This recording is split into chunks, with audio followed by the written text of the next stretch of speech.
In my last video, I talked about the concept of being saved among modern Christians and how that conflicts with the Bible. In this video, I wanted to talk about murder and how murder puts a stain on our souls of such great significance that it is impossible for someone who has committed murder to be saved. And murder specifically referring to the taking the life of an innocent person. It doesn't include things related to self-defense or the defending of others or one's property, though of course where your heart is what truly matters. If you are seeking opportunities to take the life of another person, then you have committed murder in your heart. But if you let that manifest into action, at that point, you have crossed the line into the unforgivable. What you have done cannot be undone. What you have done cannot be paid back. The only just price for murder is that your own life is taken from you. Christians have argued that it is better to let murderers live so that they can be saved afterwards and accept God. This is a very evil thing to believe. It is well intentioned, but it frustrates the justice and mercy of God, specifically because when a person who has committed murder is allowed to live, they continue to commit sins. And they add even more stain to their souls, which they will then also suffer for in the next life. Once you've passed the point of no return, you cannot be cleansed, and everything you do will add to your suffering. Therefore, it is a merciful thing to take the life of a murderer and spare them the added pains that they might put upon themselves through their weaknesses. But putting someone to death is also the just thing to do. It pays part of the price of the sin.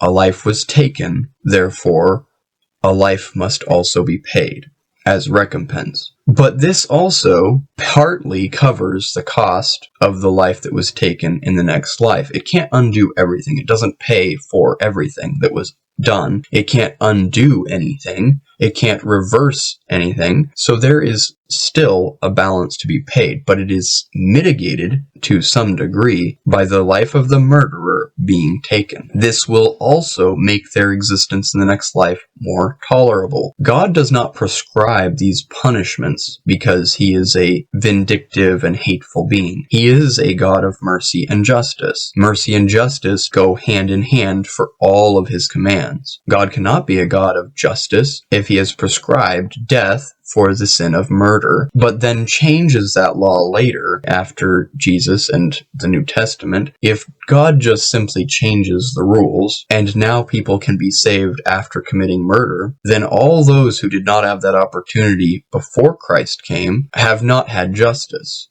or mercy extended to them. And God cannot be considered a truly just, fair, and perfect being. Somehow Christians have made up a new God for themselves that is contradictive and that doesn't follow any of the principles outlined in the Bible, at least not to any consistent degree. I have even talked with Christians who say that the laws of God are simply whatever he wants them to be, whenever he wants them to be. That is not a just or fair being. It is not a fair or just God. It isn't a being that anyone could have faith in or trust in if the rules can change at any time. For any reason. If everyone isn't playing under the same rules, then no one's playing on a fair or just playing field. Then no one is under a fair or just God. One of the things in the scriptures that has been shared with me to justify this idea that God will forgive even murderers is that Saul was a murderer and God forgave him, and then he became a faithful Christian and served God, and therefore that is proof and evidence of God's mercy and love towards others, and that even murder can be forgiven.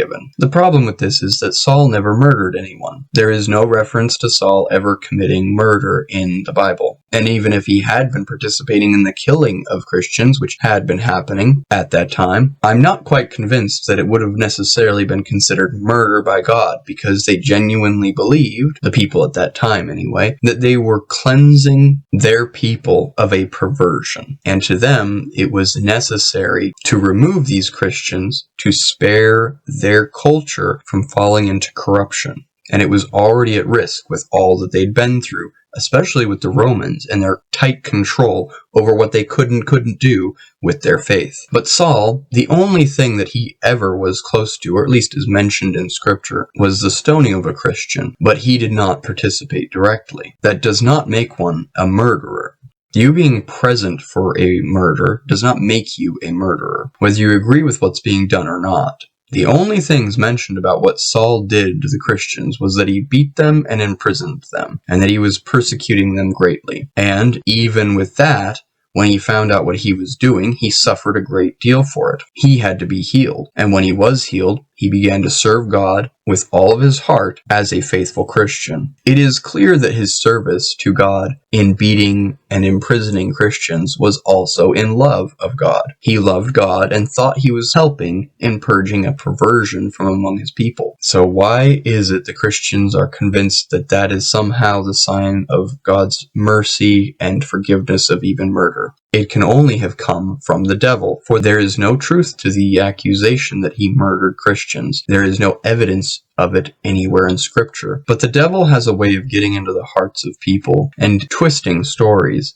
convincing them that a story is true, even if it isn't, and then altering their worldviews around it. This allows him to get into the churches, corrupt the teachings, and then corrupt the hearts of the people, and then have them support or change or manipulate laws that will actively detract from the justice and mercy of God, and change the political or governmental aspects of their communities and countries until they are unrecognizable, and the devil's ultimate goal is to push them to such an extent that there is no way that God could ever pull it back from the brink. It is our duty as faithful Christians, or at least those who would seek to be faithful Christians, to study the Scriptures, learn the true doctrine and gospel that is written, and then seek to apply them and actively pursue laws and rules that will support and uphold the standards that God has for his people. We must go back to the death penalty for the sin and crime of murder. No good comes from allowing a murderer to remain alive. Even if a murderer were to find God after committing the sin of murder, the Spirit would manifest to them that the justice of God demands their life, and the mercy of God could be extended to them in the loss of their life. We mustn't let the world tell us what the Scriptures say, and other Christians tell us what is right or wrong, and what the Scriptures really mean. We need to look at the Scriptures themselves and learn from them, and let them teach us. I hope this was helpful. I hope you learned something from this. Whether you did or not, thank you for your time, and I wish you all the best. Until next time.